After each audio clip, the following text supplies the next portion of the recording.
Las heridas pueden ser físicas o mentales, pero el crimen deja cicatrices en todo lo que toca. Aunque los factores que lo generan son complejos, este crece cada día como un cáncer que consume a nuestra sociedad. Esto obliga a los agentes de la ley a auxiliarse de métodos científicos modernos, como la psicología y la criminalística. La guerra parece no tener final, pero una cosa es cierta: puedes correr, pero no esconder. Esto es Testigos del Crimen, con Guadalupe Gutiérrez y Roberto Coria. Frecuencia Cero, la otra radio.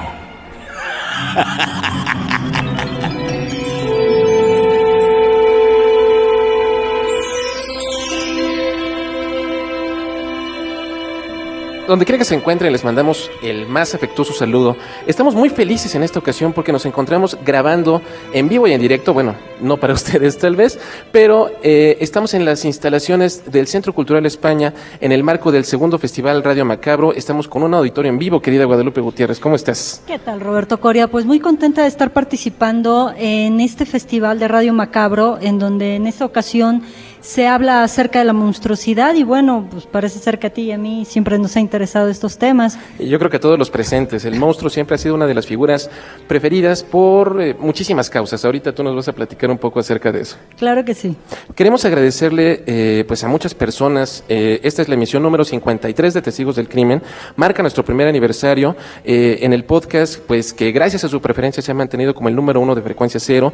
Lideramos el rank de todos nuestros programas hermanos con el mayor número de descargas y pues todo esto ha sido posible gracias a ustedes y principalmente nuestro más emotivo agradecimiento para todos. También tenemos muchas personas a las cuales agradecerle. Claro que sí. Bueno, en primer lugar agradecemos a nuestro productor René Palacios Gaguín, quien hace un maravilloso trabajo con nuestros programas. Es el que los viste, el que pone el fondo, el que nos ayuda en todas estas situaciones. Y bueno, también en staff y toda esta parte de producción les agradecemos a Celeste North, a Axel Rodríguez, que nos están acompañando en esta noche, y por supuesto también a Daniel Cobos, que es toda esta parte de producción. Y también por lo que respecta a la organización del segundo Festival Radio Macabro, queremos agradecer primeramente al Centro Cultural España toda su hospitalidad, a todo su magnífico personal, todas las consideraciones que han tenido para con nosotros. Queremos agradecerle al Instituto Mexicano de la Radio también, al director de este festival, Oscar Trinidad, y pues en este primer aniversario yo creo que a todas las personas que hacen posibles en Frecuencia Cero que este programa llegue a todos ustedes cada semana. Por supuesto, porque, bueno, ya conocieron a Edgar Luna, a quien le estamos muy agradecidos de habernos invitado a este gran proyecto, en donde, la verdad, si ustedes nos hubieran visto hace un año exactamente a Roberto y a mí grabando, bueno, estábamos después de 4 horas llorando, porque decíamos, bueno, ¿en qué nos hemos metido? Tenemos las ganas, tenemos la motivación, pero no sabemos hacer esto.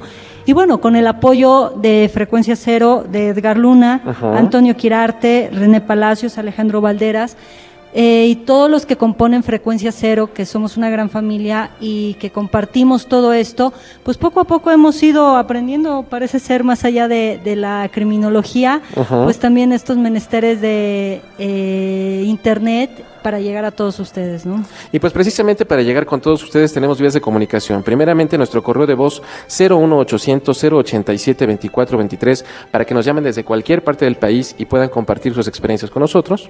O bien pueden dejar su comentario en www.testigosdelcrimen.com. O pueden mandarnos un email a testigosdelcrimen@frecuenciacero.com.mx. Y pues Guadalupe, el tema de esta ocasión del segundo Festival Radio Macabro versa precisamente sobre los monstruos. ¿Por qué nos fascinan los monstruos? ¿Por qué nos gustan? ¿Por qué nos cautivan? ¿Por qué tienen esa capacidad de atemorizarnos y de que nosotros cuando lleguemos a nuestra casa, después de ver una película de miedo, por ejemplo, vayamos al closet a cerciorarnos de que no hay nada ahí adentro ni nada debajo de la cama, ¿no? Bueno, ya entrando en materia tal cual de hablar acerca de los monstruos, como dice Roberto, nos encantan, nos fascinan, pero a la vez obviamente nos causan temor, ¿no? Dices, bueno, ¿por qué? Si nos imaginamos un monstruo, imaginen el monstruo que quieran, aquel que se les haga más horrible, el más feo, o aquel que imaginaban cuando eran pequeños y que no podían dormir, o que tenían que llamar a papá, a mamá, a alguien, al hermano mayor, para que se cerciorara que no había absolutamente nada ni nadie abajo de la cama, o que no podía salir del closet, ¿no? Que algo no estaba ahí atemorizándolos. Si recordamos esta película de Monsters, Inc., precisamente se basa en toda esta idea. ¿Por qué? Porque toca nuestros temores infantiles. Es empezar a plantear, uno, que lo monstruoso va en contra de lo bello, obviamente, ¿no? Es como la parte contraria, y por lo tanto, como no estamos acostumbrados digamos que a lo feo, o más bien tenemos la tendencia, de ver siempre lo bello, de lo estético, de lo que está planteado como lo aceptable socialmente, aquello que se rompe en nuestros parámetros nos atemoriza. No podemos entenderlo, y además es algo en donde depositamos los temores, ¿no? El temor del que sale abajo de la cama, el que está en el closet. Curiosamente siempre tiene que ver con la oscuridad. ¿Por qué? Porque lo que está viviendo en ese momento es la proyección de sus propios temores en aquello que se puede dejar de ver, y si yo no lo veo, me atemoriza. Si yo no puedo constatar, y como confiamos tanto en nuestros ojos, no lo veo, no lo reconozco, me está atemorizando, y por lo tanto voy a depositar todo aquello malo, negativo de mí en esto que me está horrorizando. Sin embargo, también es la proyección quizá de nuestros deseos. Completamente, de nuestros temores, de nuestras pesadillas. Fíjate, Guadalupe, que si Francisco de Goya escribió El sueño de la razón produce monstruos, y que es pues el eslogan de este festival, yo creo que de estos engendros, los asesinos en serie, son tal vez los hijos más inquietantes por su peligrosa similitud con el ser que vemos todos los días en el espejo. Todos podemos ser un asesino si nosotros nos lo proponemos y damos rienda suelta a nuestros oscuros deseos, y pues eso es lo que lo hace más cercano y más atemorizante para todos nosotros. Por supuesto, porque además, monstruos en cuestión de fantasía, tú lo sabes muy bien, en toda esta parte de la literatura, pues son aquellos que salen de 2 metros y medio, con una musculatura impresionante, pero a la vez demasiado desgarradora, antiestética, oscuros, con dientes terribles, en fin. Pero, en efecto, nuestros monstruos, nuestros temores depositados en el ser humano están puestos en estos asesinos seriales. Bueno, algunos no son tan seriales, pero igual son monstruosos. Pero el asesino serial está marcando esta pauta moderna del monstruo, ¿no? Lamentablemente. Así es. Y bueno, si quieren ustedes saber un poco más acerca de asesinos en serie, cómo se clasifican, cómo se consideran como tal vez los herederos de los monstruos del medioevo traídos a la era moderna, lo sabremos después de esta pausa.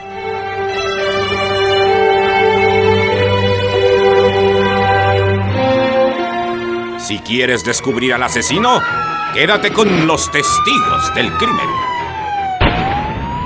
En suempresa.com estamos de aniversario, y para festejarlo te ofrecemos un 50% de descuento en todos nuestros servicios durante el mes de noviembre. www.suempresa.com, poniendo a los mejores en su sitio. Continúa descubriendo pistas con los testigos del crimen.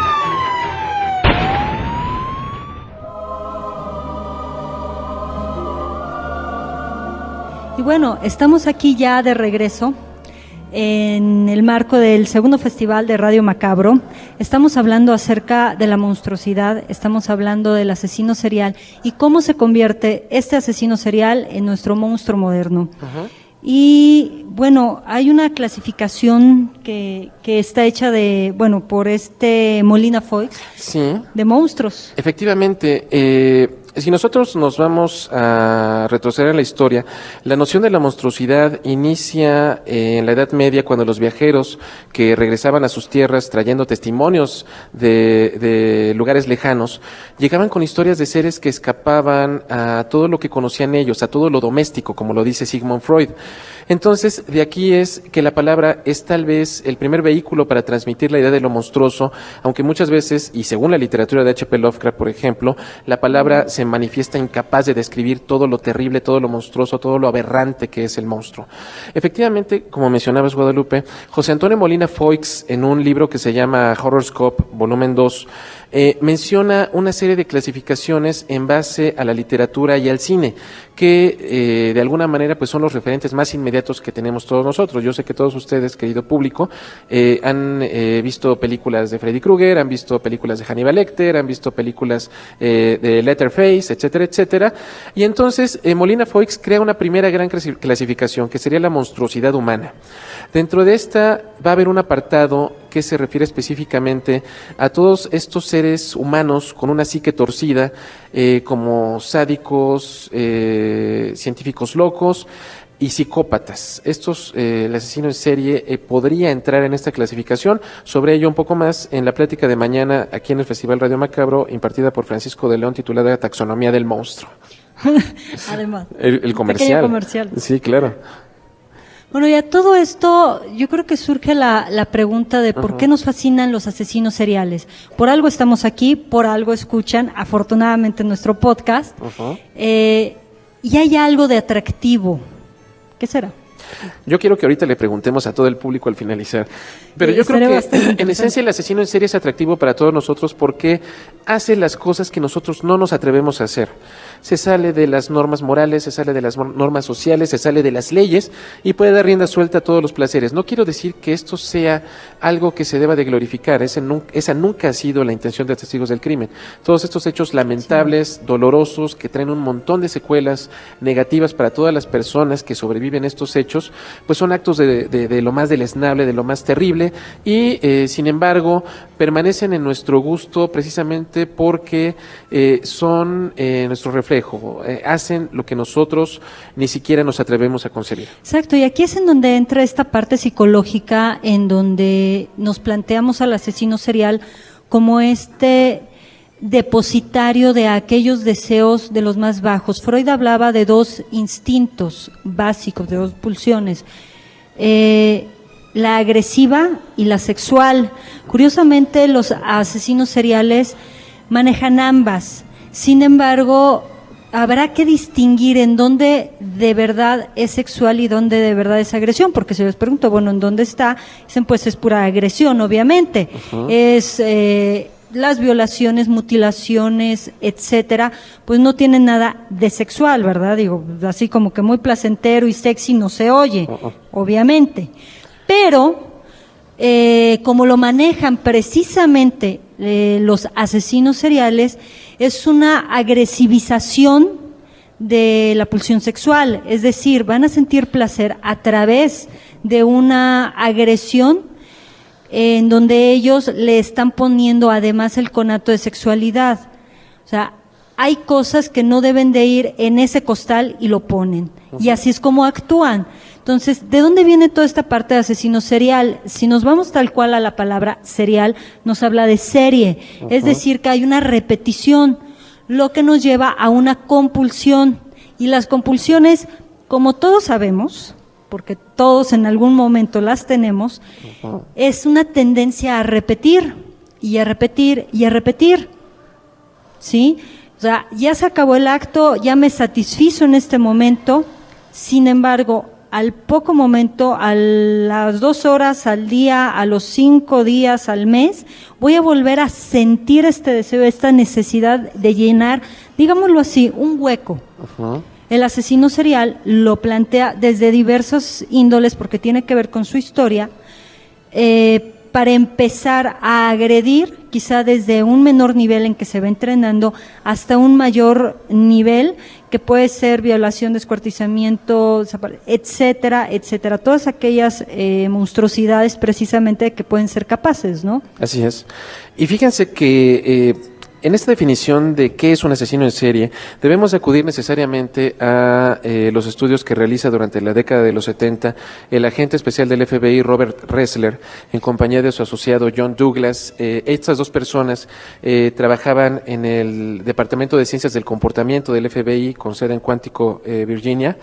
Ellos, a base de entrevistar a una gran cantidad de asesinos en serie, todos ellos convictos, lograron establecer ciertos parámetros de comportamiento y ellos generan una especie de decálogo de las circunstancias que debe de reunir todo buen asesino en serie. Así que si ustedes reúnen más de 9, por favor, vayan infórmenos palomeando, para ahorita poder, sí, para poder dar aviso a las autoridades, ¿no? Dice Robert Ressler, número 1, más del 90% de los asesinos en serie son hombres blancos. Número 2, ellos tienden a tener una inteligencia muy desarrollada, con coeficientes intelectuales por encima del rango de lo normal. Dicen que a pesar de número 3, que a pesar de este coeficiente intelectual alto, ellos tienen un bajo desarrollo en la escuela, difícilmente mantienen trabajos durante mucho tiempo y la mayor parte de estos trabajos son labores poco calificadas de bajo perfil, mensajeros, personas que no tienen mucho trato con el público, son personas reticentes al contacto humano. Como número 4 dice que tienden a tener o a proceder de familias inestables. Típicamente son abandonados cuando son niños por sus padres y son criados por madres dominantes. Número 5, sus familias suelen tener historiales criminales, psiquiátricos o de alcoholismo. Eso es algo significativo también. Número 6, ellos odian a sus padres y también odian a sus madres por algunas cuestiones que seguramente se hicieron acreedores. Número 7, tienden a tener historial de abuso durante la infancia, es decir, abuso de tipo psicológico, físico, sexual, etcétera, etcétera. Y en algunas ocasiones, casi siempre el abusador es alguien cercano al núcleo familiar, ya sea un padrastro, un hermanastro, un hermano, la propia madre, un tío, un amigo, etcétera, etcétera. Número 8, la mayor parte del tiempo o la mayor parte de las ocasiones, ellos pasan muchos años de su infancia en instituciones psiquiátricas y tienen registros de antecedentes de problemas mentales. Número 9, tienen una alta tendencia hacia el suicidio. Número 10, están interesados desde edad temprana en el voyeurismo, en el fetichismo, en el sadomasoquismo, en la pornografía, tienden a tener comportamientos pirómanos e indiferencias a la vida en general. Por lo regular matan a sus animalitos. Sí, esto es una de las principales características. La parte de maltrato infantil yo creo que es uno de los hitos básicos para ir entendiendo al asesino serial. Y dices, bueno, ¿cómo es posible? Digo, porque todas las preguntas surgen precisamente de ¿cómo es posible que un ser humano le pueda provocar semejante sufrimiento o situación a otro ser humano? Si planteamos la pregunta, pues está un poco difícil a veces de contestar, ¿no? Y todos podemos caer en las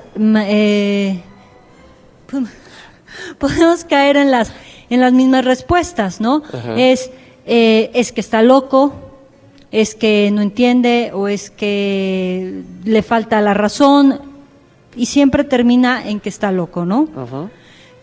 Sin embargo, hay todo un porqué. Hay una infancia de maltrato infantil, ¿sí? Hay una familia disfuncional, en ocasiones hay una situación económica complicada, sobre todo de privaciones, y hay algo que de repente en los programas hemos platicado, Roberto, uh-huh, que la mayoría de estas personas tienden hacia una parte de religiosidad muy marcada, o es exacerbada, exagerada, ya sea porque desde la infancia así lo plantearon, uh-huh, o porque después se vuelven personas religiosas, o bien no religiosas, háblese de la religión que sea. Hemos dicho y repetido en varias ocasiones que aquí no es ir a favor o en contra de ninguna creencia, pero también, por ejemplo, aquellas sectas que empiezan a jalar y a transformar al adolescente, ¿no? Que le dan pertenencia. El maltrato a los animales es algo muy característico porque no es solamente aquel que le va a quitar las patas a la araña, ¿no? Como cualquier niño curioso de que va una por una, ¿no? Y dices, mira cuánto se tarda en moverse, ¿no? Y hasta que se queda sin patas la pobre araña. Matan a animales ya con un sistema nervioso obviamente más elevado, gatos, ratones, perros, y por esto no tienen el mínimo de remordimiento, ¿sí? En otras palabras, y desde una parte psicológica, el superyo, que es el depositario, es el que se encarga de todas las normas y reglas, digamos que brilla por su ausencia. Uh-huh. Es un inútil, no se aparece y no le puede decir, oye, eso está mal. Por lo tanto, hay una parte en donde la empatía, que es ponerse en los zapatos del otro, es yo estoy percibiendo cómo te sientes y por lo tanto pues no lo voy a hacer. Obviamente es algo que ellos no registran, ¿sí? es una falta de empatía, hay un vacío emocional y ya de grandes, en la edad adulta, viven en aparentemente una vida normal algunos y el trabajo llega a ser inconstante. Pues yo creo que de todo esto podemos deducir como una primera conclusión tal vez. La maldad es un viaje. Una persona no se despierta en la mañana y dice voy a iniciar una ola de asesinatos y voy a matar a un montón de viejitas. Eso no es algo que suceda así de sencillo. El asesinato en serie, el camino hacia el homicidio, es todo un sendero. Es la conjunción de una serie de factores desafortunados, lamentables, terribles, que pues obviamente pueden desembocar en algunos individuos hacia estas conductas delictivas. Pero ¿cómo se combate a estos monstruos? ¿Cómo podemos enfrentarlos? ¿Qué le parece a todos ustedes si esto lo platicamos? Después de una pausa.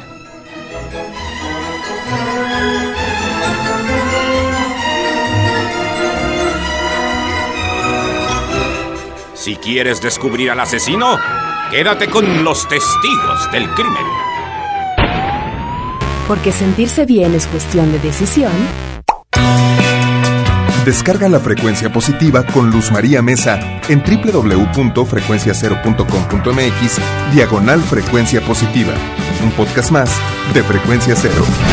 Digital Entertainment Network. Continúa descubriendo pistas con los testigos del crimen.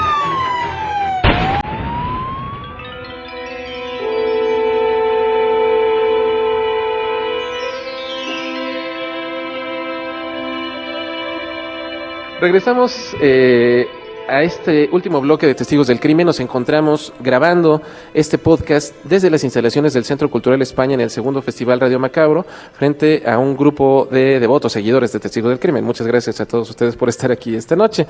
Ahí se escuchó Esos son porras, esos eso son es porras. apoyo. ¿Cómo se combate a estos monstruos? ¿Cómo podemos enfrentarlos? ¿Cómo podemos localizar? ¿Cómo podemos detectar este tipo de conductas delictivas? Yo alguna vez escuché un comentario decir, bueno, ¿para qué se complican tanto? Hay que juntarlos todos y les ponemos una bomba. Ah, bueno, sí. Buena sugerencia, pero eso es violencia con violencia, ¿no? Claro. Entonces, hay que ser más inteligentes que aquellos que supuestamente aducen que son inteligentes, ¿no? Ujú. Pues efectivamente, y obviamente que si estamos hablando de que este fenómeno se combate con intelecto, pues he ahí el porqué de las ciencias forenses son útiles para este tipo de faenas. Guadalupe Gutiérrez es psicóloga, yo soy criminalista, ambos en diferentes sentidos hemos tenido una práctica y hemos tenido una relación directa con este fenómeno y pues cada una de nuestras áreas ofrece diferentes ventajas, ¿no? La psicología forense, ¿por qué nos sirve conocer al delincuente? Bueno, como lo hemos ido mencionando, si no conocemos a la persona, ¿cómo vamos a poder tratarla? Digámoslo desde la clínica, ¿no? Si yo no sé quién es la persona que tengo enfrente, ¿cómo voy a saber tratarla, conectarme con ella, saber por dónde va, cómo está? Eso es lo que me ayuda a seguir una pauta. Por eso la psicología forense nos ayuda precisamente a averiguar qué sucede con estas personas. En un principio, averiguando cómo está su infancia. ¿Por qué machacar tanto con la infancia? Si nosotros nos ponemos a recordar, esto es algo que a mí me gusta hacer mucho en lo personal, en mis clases, etcétera, es jalar precisamente las situaciones que vivimos en la infancia, porque la infancia llega a ser tan determinante que llegamos a veces a repetir aquello o que nos satisfizo demasiado, fue demasiado fantástico para nosotros y queremos volverlo a vivir, o bien fue tan insatisfactorio, tan doloroso, que estamos tratando de resolverlo sin poderlo resolver. Muchas de estas cosas en la infancia quedan pautadas para nuestra vida adulta. Entonces, entender desde la psicología forense es plantear un foro, que eso es lo determinante de lo forense, plantear un foro en donde la psique de este individuo se esté exponiendo. No es tan sencillo como decir, ay, tuvo papás malos que le pegaban y mató al perrito de la vecina, por lo tanto es igual a un asesino en serie. No es tan determinante. ¿Por qué? Porque esto es multifactorial y entenderlo desde esta parte psicológica nos va a ayudar a comprender quién está enfrente.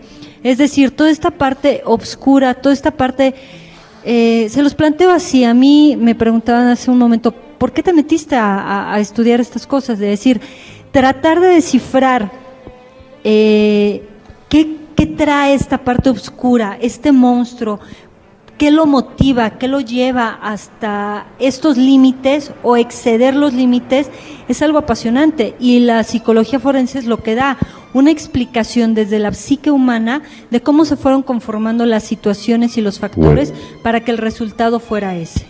Sí, dicen que para apreciar al artista debes de conocer su obra. En ese sentido, por lo que respecta a la parte criminalística, una parte de la labor de cazar a estos monstruos implica el conocimiento de los motivos, el saber interpretar todas las acciones. En el sentido de la criminalística, nosotros estudiamos fundamentalmente los indicios, los vestigios materiales que deja el asesino tras de sí. Hay una máxima que dice: la gente miente, los indicios no. La criminalística y los servicios periciales en general se encargan de el estudio de el material sensible significativo o indicio que deja el agresor tras de sí en cualquier escena del crimen por algo que llamamos principio de intercambio. Para más sobre esto pueden consultar nuestro podcast específico sobre criminalística. Muy interesante. Gracias. Y la criminalística fundamentalmente estudia sobre hechos, sobre personas y sobre cosas. En ese sentido, nosotros poder recabar indicios es importante en una escena del crimen de esta naturaleza, el caso Mataviejitas, el caso de Muertas de Juárez, etcétera, porque todos estos pequeños indicios dejados consciente o inconscientemente por el agresor nos van a permitir conocer su identidad. En este momento todos ustedes están dejando en estas sillas partículas de su piel, están dejando tal vez si se rascan un cabellito, un poco de caspa, no lo sé, alguna pestaña, es decir, están dejando algo de ustedes, algo que llegado el momento con los avances científicos podemos reconocer y podemos vincular de qué persona proceden. Esa es fundamentalmente la labor de la criminalística en este tipo de casos. Bueno, y entonces, ¿cómo se combina la psicología criminal con la criminalística? Si estás hablando de identidad precisamente, lo que tenemos es todo un rompecabezas. Yo creo que también es parte de lo que nos gusta, Roberto, armar rompecabezas que va desde estos indicios, en cómo se va develando y revelando quién es, junto con el por qué y el para qué, ¿no? Desde esta parte psicológica. Porque uno va a decir, bueno, mató a la viejita y ya, bueno, sí, pero ¿por qué, no? ¿Qué estaba viendo a través de ella? Estaba matando a la mamá, a la abuelita, a alguien, ¿no? ¿Cómo es esta persona? ¿Por qué hace de determinada forma las cosas? Esto nos va revelando una identidad y por lo tanto un quién es. Yo creo que es lo que más nos interesa, ¿no? Dentro de la criminología. ¿Quién es? Esa es precisamente la pregunta última. Exacto. Pues queremos abrir el espacio para todos ustedes, si desean hacer alguna pregunta, si desean hacer alguna observación. Verdaderamente el tema es largo y complejo. Hemos tratado de resumirlo al espacio que se nos ha permitido dentro de este festival. Y pues quisiéramos conocer sus opiniones y sus comentarios. Ahora sí que no seamos solamente Roberto y yo los que hablemos en Testigos del Crimen, sino que ustedes también sean testigos de todo esto. ¿Por qué les gustan los asesinos en serie? ¿Por qué están a estas horas de la noche aquí? Aquí hay una voluntaria. Por acá y después para acá, Axel. Hola, buenas noches. Hola. ¿Qué tal? ¿Su nombre? Marco Machuca. Oye, bueno, respondiendo a tu pregunta que dejaste, pues creo que a todos nos interesa porque es el lado oscuro de nosotros mismos, ¿no? Siempre estamos intentando conocerlo, por más miedo que nos dé, siempre estamos ahí, ¿no? Sí. Y la pregunta va en cuestión de que, por ejemplo, al menos yo, el acercamiento más próximo que tengo hacia la criminalística y toda esta ciencia es a través de la televisión. Sí, claro. Sobre todo del CSI, ¿no? Entonces te quería preguntar si es tan fácil, bueno, en estas épocas, o sea, las grandes maquinarias que tienen, así con una ceja, la ponen, pues fue fulanito y tiene 3 hijos y ¿no? Y sobre todo, ¿qué tan alejado está eso de la realidad? ¿Y qué tan alejado está de la realidad aquí en México, no? O sea, ¿cómo lo resuelven? Perfecto. Querido Marco, gracias por tu aportación y por tu pregunta. Primeramente, quiero recomendarles a todos ustedes para el momento en que este podcast esté al aire, ya hemos subido un programa dedicado específicamente a CSI y a toda la verdad y a toda la ficción que hay detrás de este programa. Quisiera nada más recapitular. CSI es una serie que, a pesar de que está fuertemente basada en la metodología científica que se sigue para investigar este tipo de delitos, tiene muchos elementos de ciencia ficción. De hecho, la serie ya ha ganado incluso premios de ciencia ficción porque excede un poco, lleva un poco más allá todas las ventajas que pueden ofrecer estas técnicas. Obviamente los exámenes de DNA no salen así con nada más darle print y ya salen así, ¿no? Sería algo fantástico, imagínate. Las huellas dactilares, hay todo un protocolo para revelarlas, para introducirlas al sistema AFIS que se presentan. Es una serie que tiene una base realista, pero que tiende hacia lo fantástico, obviamente en aras del drama televisivo. Claro, porque a pesar de estar basado en a veces situaciones reales, en una ciencia real, bueno, obviamente lo que se busca en televisión es una parte también fantástica. Es una parte en donde el público puede ir acompañando las situaciones y se encuentra con lo sorpresivo al final del capítulo, y eso son parte de las situaciones de serie, guión, televisión, etcétera. Y una última cuestión, en torno a esto, Grissom y su equipo casi siempre descubren al verdadero culpable hasta después de que examinan por segunda vez algo que ya examinaron previamente. Entonces, ¿cómo? Entonces no hicieron bien el examen de tal objeto. Bueno, y rápidamente sobre México. Debo decir, y no porque trabaje en la 3 veces honorable Coordinación General de Servicios Periciales de la Procuraduría de Justicia, que el laboratorio criminalístico en México es el más avanzado a nivel Latinoamérica. Sí. Nosotros inclusive manufacturábamos, digamos, estudios para la Procuraduría General de la República, estudios sobre todo en materia genética. Ya el por qué muchas veces estos avances o estas proezas científicas no se aprecian en la práctica, eso es ya otra historia larga que podríamos tocar en otro espacio. Pero sí estamos muy bien equipados a ese respecto, y si tenemos toda la información necesaria, podemos llegar sin lugar a dudas hacia la identidad de alguien. Gracias, Marco. Por favor. Mi nombre es Adriana Delgado. Hola, Adriana. Yo creo que nos gusta mucho, este tema de asesinos en serie. Ajá. Porque como dicen, ¿por qué lo hizo? Sí. ¿Cuál fue el motivo principal o desde dónde viene su mentalidad para hacer todo esto? Sí. Ahora, mi pregunta es, ¿tiene mucho que ver que su fisionomía, o sea, detecte que va a ser un asesino serial? Bueno, esta es una de las preguntas más antiguas. Inclusive hay una clasificación hecha por Lombroso. César el Lombroso. Exactamente, el buen César, en donde él iba clasificando de acuerdo a al tamaño de los ojos, en donde si estaban muy cerca o no, el tamaño de las pestañas, de las cejas, la nariz, etcétera. Sin embargo, una de las cosas que se fue determinando, bueno, esta clasificación, sí, duró mucho tiempo, ¿no? Entonces se seguía tal cual. Sin embargo, hay muchas personas con características de enfermedad mental, digámoslo así, que por diferentes situaciones llegan a una degeneración física, ¿sí? O igual algún tipo de enfermedad degenerativa que los puede ir incapacitando o transformando. Pues no era muy justo decir, pues porque eres feo, porque eres diferente, pues puede ser malo, ¿no? Sin embargo, esta es una de las cosas más comunes. Lo vivimos sin ser discriminativos ni nada. Sin embargo, hasta hace poco había una ley, bueno, uno de los puntos era, se le detiene a esta persona por tener fisonomía sospechosa, porque se veía medio raro, medio feo, porque no estaba bonito. Y si de repente nosotros caminamos también en algunas calles medio oscuras y vemos a alguien que no nos gusta mucho físicamente, dice, ay, mejor me cambio de acera porque me puede robar o me puede hacer algo.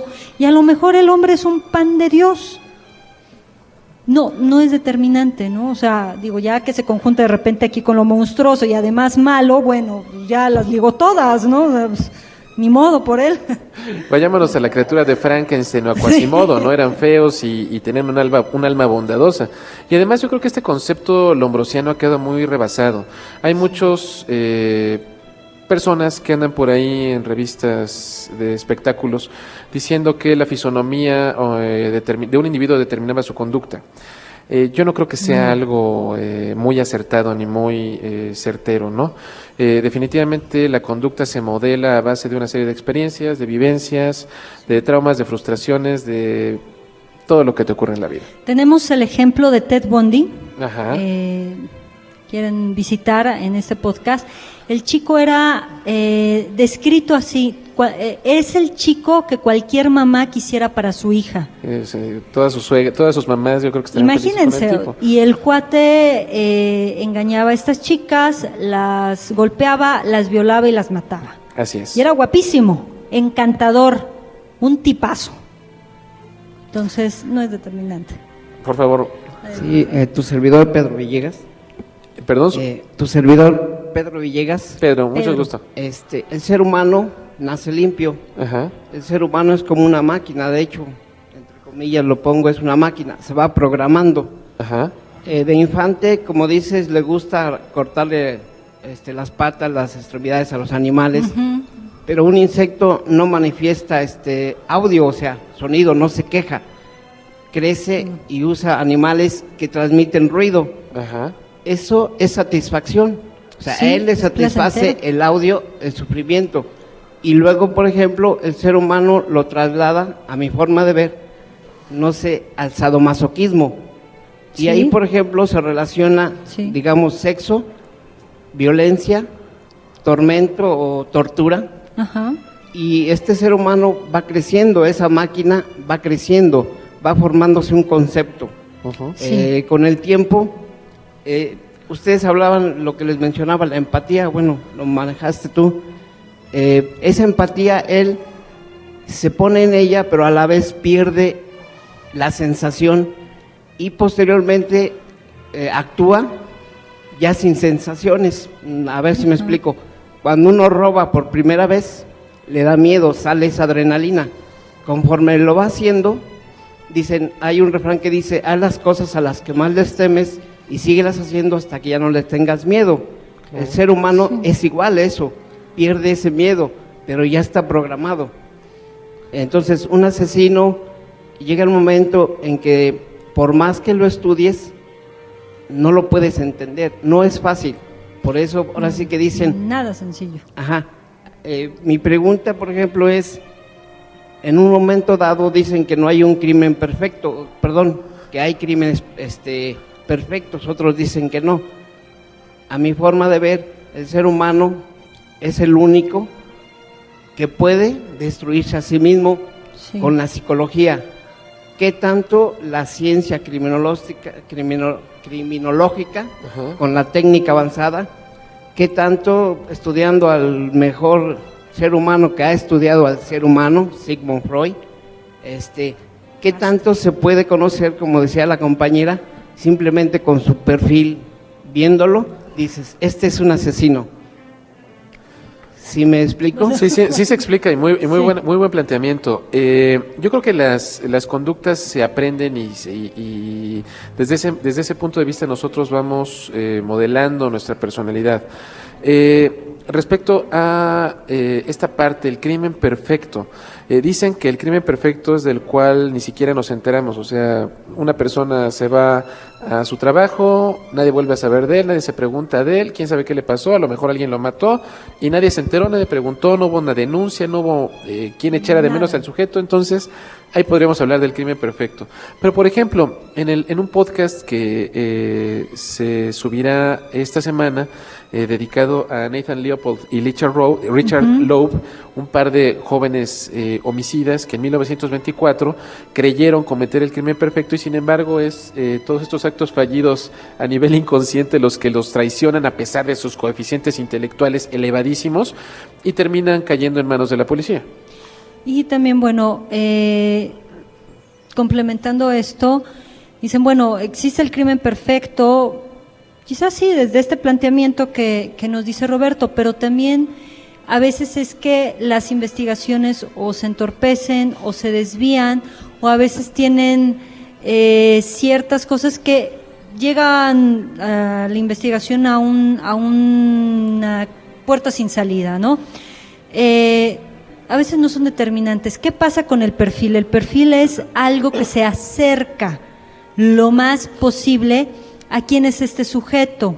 En ocasiones es tan complejo que lo mismo complejo hace que falten piezas del rompecabezas, y al momento de faltar estas piezas, pues obviamente se pueden marcar errores o no se tienen completos los datos.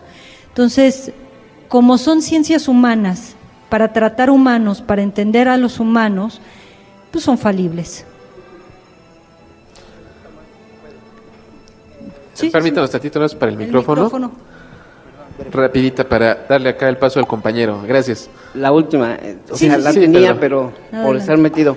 Ajá. En un momento dado, o sea, se tienen todas las pruebas de que un ser humano cometió ese homicidio. Ajá. Pero con astucia el abogado lo declara psicológicamente mental. Como castigo lo mandan a un hospital, ajá, ¿cierto? Sí. El objetivo primero está logrado, no privarlo de la libertad física, ajá, y lo meten a un lugar de estos. Se le da un tiempo, ajá, para curarlo. En cuanto se termina ese tiempo, entre comillas, curarlo, se reevalúa. ¿Qué hay con respecto a esa sanción? ¿Se logra o se le califica como ser adaptado y otra vez meterlo a la sociedad? Yo creo que aquí hay dos niveles. Uno, que mucho también con lo que tú trabajas, Roberto, sí, de ver como esto que mencionaba de la parte humana. Las leyes están hechas también por humanos, entonces estamos hablando de diferentes niveles. Uno es este nivel acerca de lo penal, de las leyes, de la abogacía y el manejo que se hace, que dice al derecho y al revés, que hay abogados que así lo manejan, pero otra muy diferente es el manejo psicológico, que así lo hayan manejado los abogados por conveniencia, pertinencia, etcétera, es una, pero otra es pues que la persona está o no apta para esa situación, o si ha entendido algunas cosas de la vida o no. El asesino serial, el psicópata, es muy difícil que entienda y que haya hay un cambio en su conducta y actitud, ¿no? Sí, no, completamente. Y aparte usted acaba de abrir, Pedro, una brecha muy, muy interesante. El concepto de ley y el concepto de justicia son dos cosas diferentes.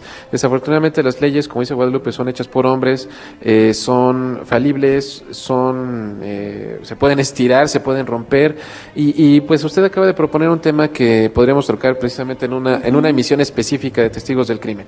Un par de preguntas más para ya... Hola, Roberto. Hola. Guadalupe, buenas noches. Soy Claudia Contreras. Gracias, como les he comentado, he tenido la oportunidad de escuchar todos sus podcast, los cuales me han parecido interesantes. Gracias. Sin embargo, yo diría que apoyando lo que ustedes mencionan, el analizar todos estos crímenes, pues debe de servirnos para verlos como ejemplo, ¿no? Claro. En mi caso personal, me ha servido para la conducta con mi hijo. Para uno es muy normal agarrar y golpear a un niño, insultarlo, maltratarlo. Y sin embargo, cuando vemos todos estos asesinos seriales y nos damos cuenta que la mayoría de ellos fueron vejados, maltratados, humillados por sus propios padres. Claro. Entonces, yo diría desde aquí que sí es importante darnos cuenta de que la educación a todos niveles sigue siendo básica. Y yo les preguntaría a ustedes, ya teniendo una educación correcta con un infante, aún así ¿pueden resurgir este tipo de situaciones? O sea, ¿tiene que ver con genética también? Hay una teoría muy discutida precisamente sobre si el ser humano nace con un gen que lo predispone hacia la conducta violenta, es decir, la maldad verdaderamente es algo más allá de nuestro control.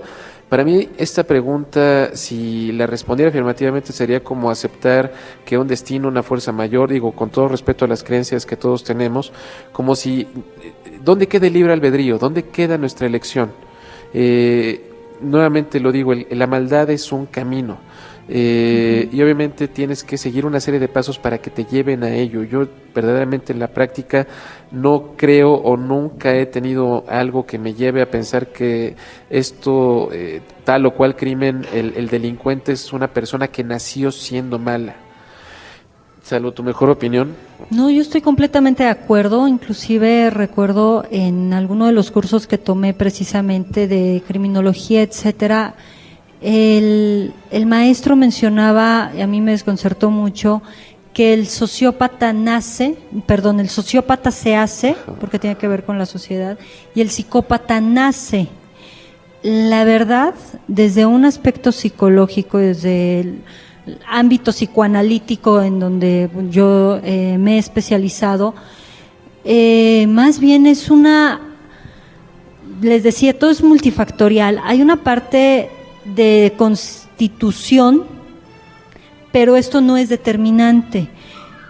Es más bien la forma en cómo se va moldeando la mente, en cómo se van moldeando las experiencias y ¿qué se va metiendo? Lo que decía hace un momento, ¿qué se va metiendo al costal? ¿Cómo se vivencia? ¿Cómo se plantea una violencia? Porque, por ejemplo, pueden ser niños. Aquí es una de las grandes preguntas, Eitos, pero es que cuando voy armando las ideas voy así como que hablando entrecortado. ¿Por qué de repente en una familia en donde el niño es maltratado, humillado, a veces ha padecido abuso sexual, no sé, hay privaciones económicas, sociales, etcétera, sale un chico completamente brillante, triunfador? Voy a hacer referencia, nos gusta a Roberto y a mí hacer referencia a películas, creo que dan una buena pauta. Si han visto esta película de Ciudad de Dios de Brasil, de las favelas, el chico que está contando la historia, está contando su historia y llega a ser un fotógrafo y dice, sí, uno entre ¿cuántos niños? En efecto, uno entre muchos, pero no todos son asesinos, no todos son maleantes, sí la mayoría lamentablemente, pero hay todos unos factores sociales alrededor que lo están determinando. Y hay otros que quizá han tenido una buena vida, han vivido de lo mejor, mejores escuelas, mejor situación social, etcétera, y son unos perfectos asesinos, son psicópatas, hechos y derechos para arriba y para abajo. Entonces, más bien son factores sociales, son factores que determinan en esto y que obviamente van determinando y formando la psique de este individuo, ¿no? Uh-huh. Muchísimas gracias, Claudia. Por acá había dos personas acá de este lado. El que está a la derecha, con la boina. Sí, buenas noches. Hola, amigo, buenas noches. Mi nombre es Arturo Morales. Mucho gusto, Arturo. Hace unos días tenía una clase y el profesor comentaba que el asesino serial no era tan abordable desde la teoría de Freud. Sin embargo, era más abordable desde la teoría de Melanie Klein, en especial acerca de la pérdida y la agresión, y que a partir de la pérdida, que todo asesino serial tiene una pérdida, a partir de la pérdida... Claro. Se va formando el asesino serial. Sí.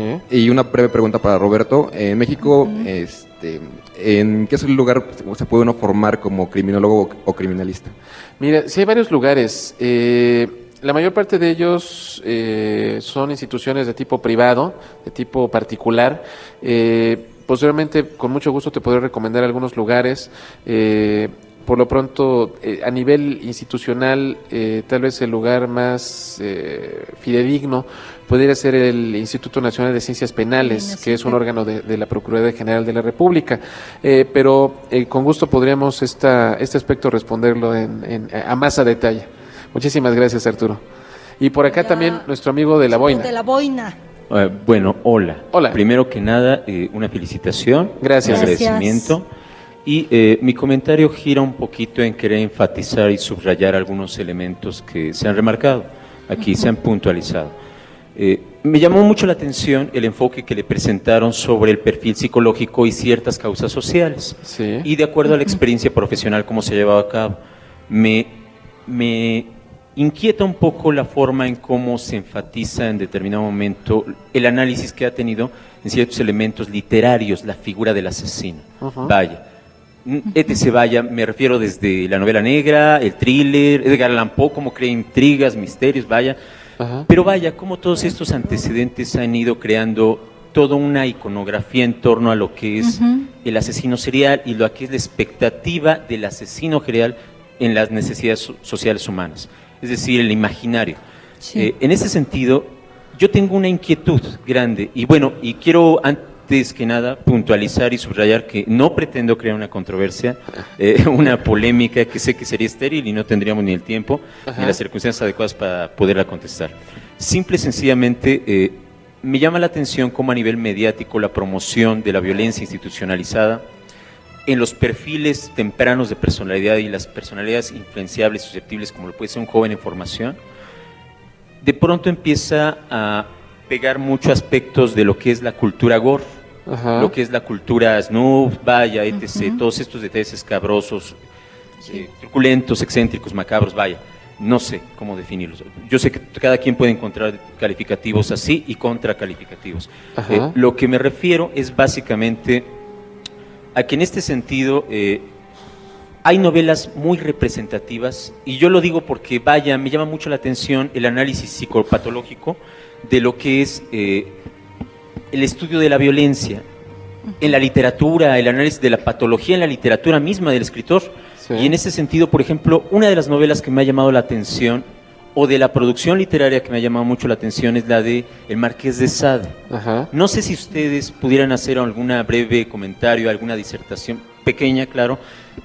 No, obviamente, reitero, no pretendo hacer una controversia sobre su valor estético, lo que contribuyó socialmente de denuncia en una época, lo que él critica de las instituciones, las falsas morales, vaya, etc., solamente sobre cómo muchos jóvenes hoy en día utilizan ese tipo de textos, a veces como si fuera una receta, vaya. Claro. Una receta de cocina. En ese sentido gira un poco mi inquietud. Pues muchísimas gracias, muy buena inquietud. Efectivamente, los medios de comunicación son los que fundamentalmente, televisión, literatura, son los que nos han ofrecido en tiempos recientes una idea de lo que es el asesino en serie. Obviamente nosotros en algún podcast comentábamos que no todos los asesinos son todo lo glamoroso que es Hannibal Lecter, por ejemplo, ¿no? De hecho, en términos generales, el asesino en serie es un tipo, pues, desagradable, con un coeficiente intelectual alto, pero no precisamente calificado y capacitado, ¿no? Esa es también una cuestión.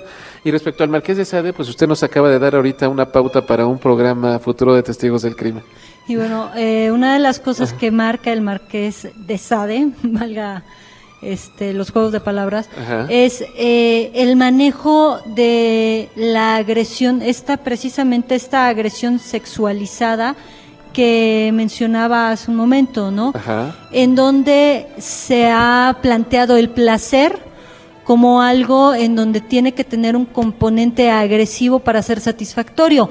Lo que muchas veces se marca y se ha preguntado con el Marqués de Sade, Justin, etcétera, es qué tanto en realidad es una satisfacción sexual y qué tan placentero está resultando, o qué tanto también de los juegos inconscientes se están manifestando estas situaciones, y lo que se está haciendo es, dentro de esta compulsión, el no vivenciar una sexualidad, ni siquiera una agresión, sino de tal forma queda confundida que no queda determinado nada. Por ejemplo, ¿no? Desde esta parte de toda la enciclopedia que hay del Marqués de Sade acerca del sadismo. No es tanto acerca del sadismo, sino qué tanto es capaz del ser humano de crear situaciones demasiado extremas y qué tanto es capaz de vivirlas. Pues vamos a una última pregunta, porque nos apagan la luz, desafortunadamente. Por favor. Sí, es muy concreta la pregunta.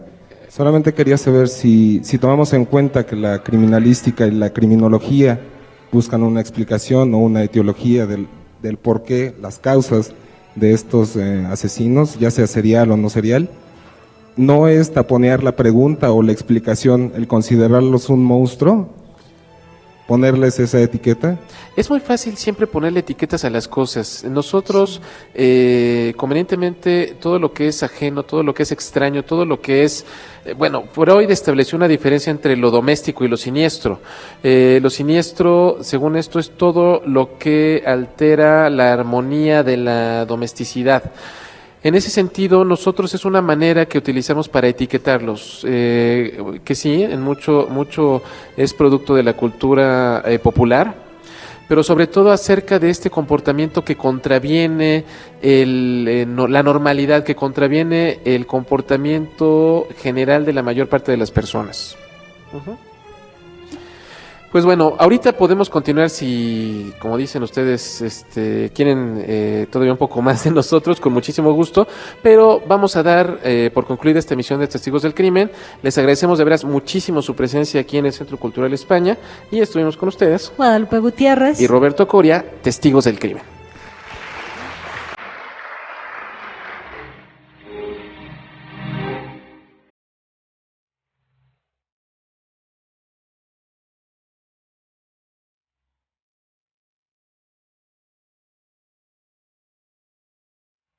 Esto fue Testigos del Crimen, con Guadalupe Gutiérrez y Roberto Coria. Mantente en contacto con nosotros en www.testigosdelcrimen.com o al teléfono 24 55 50 99.